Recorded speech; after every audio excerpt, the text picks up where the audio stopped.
गांव के बाहर एक छोटा सा कच्चा घर था जिसमें रामलाल नाम का एक गरीब किसान अपनी पत्नी और 2 बच्चों के साथ रहता था। वह मेहनती था, लेकिन उसकी जमीन बहुत कम थी। वह दिन रात मेहनत करता, फिर भी घर में 2 वक्त की रोटी जुटाने में मुश्किल होती। बरसों से वह गांव के जमींदार राय साहब से कर्ज लेता आ रहा था। राय साहब गांव के सबसे अमीर और ताकतवर आदमी थे। उनकी सैकड़ों बीघा जमीन थी, नौकर चाकर थे और बड़े ठाठ से रहते थे, लेकिन उनका दिल गरीबों के लिए पत्थर जैसा कठोर था। उन्होंने कई किसानों को कर्ज देकर अपनी जमीन पर मजदूर बना लिया था। रामलाल भी उन्हीं में से एक था। इस साल बारिश कम हुई थी, फसल अच्छी नहीं हुई। रामलाल पहले से ही कर्ज में डूबा था।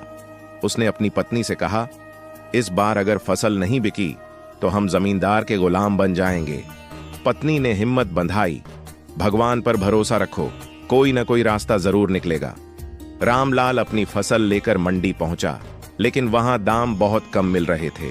मजबूरी में उसे सस्ते दामों पर ही फसल बेचनी पड़ी।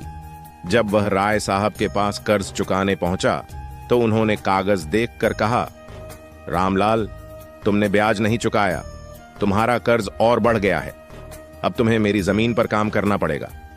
रामलाल ने हाथ जोड़कर कहा, मालिक, मैंने पूरी कोशिश की, लेकिन फसल अच्छी नहीं हुई। मुझे थोड़ा और समय दे दीजिए। राय साहब हंसे, तुम गरीब लोग हमेशा बहाने बनाते हो।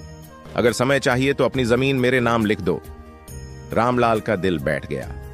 यह जमीन उसके पूर्वजों की थी, लेकिन अब कोई रास्ता नहीं था। उसने भारी मन से दस्तखत कर दिए और वह अपनी ही जमीन पर मजदूर बन गया। रामलाल के बच्चों ने यह सब देखा। बड़े बेटे मोहन ने ठान लिया कि वह इस गरीबी से बाहर निकलेगा। उसने गांव के एक बुजुर्ग मास्टर जी से पढ़ाई शुरू कर दी। दिन में खेतों में काम करता और रात में पढ़ता। कुछ सालों बाद मोहन पढ़ लिख कर शहर चला गया। वहां उसने मेहनत से नौकरी पाई और पैसे कमाने लगा। जब वह गांव लौटा तो उसके पास इतना पैसा था कि वह अपने पिता की गिरवी रखी जमीन छुड़ा सके। मोहन ने जमींदार के सामने जाकर कहा, राय साहब, यह लीजिए, आपके पैसे और मेरे पिता की जमीन वापस कीजिए। राय साहब को यकीन नहीं हुआ कि एक गरीब किसान का बेटा इतना आगे बढ़ सकता है, लेकिन उन्हें मजबूर होकर जमीन लौटानी पड़ी।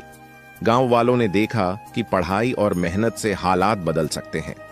रामलाल की जमीन वापस मिलने पर पूरे गांव में खुशी की लहर दौड़ गई।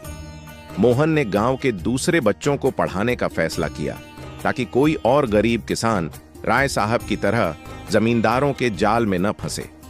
धीरे धीरे गांव में जागरूकता बढ़ी। किसान संगठित हुए और अन्याय के खिलाफ आवाज उठाने लगे। ये देखकर राय साहब को समझ आ गया कि अब पुराने जमाने की तरह गरीबों को दबाना आसान नहीं होगा। यह कहानी सिर्फ रामलाल की नहीं, बल्कि उन लाखों गरीब किसानों की है जो आज भी संघर्ष कर रहे हैं। लेकिन यह भी सच है कि शिक्षा, मेहनत और एकजुटता से बदलाव लाया जा सकता है।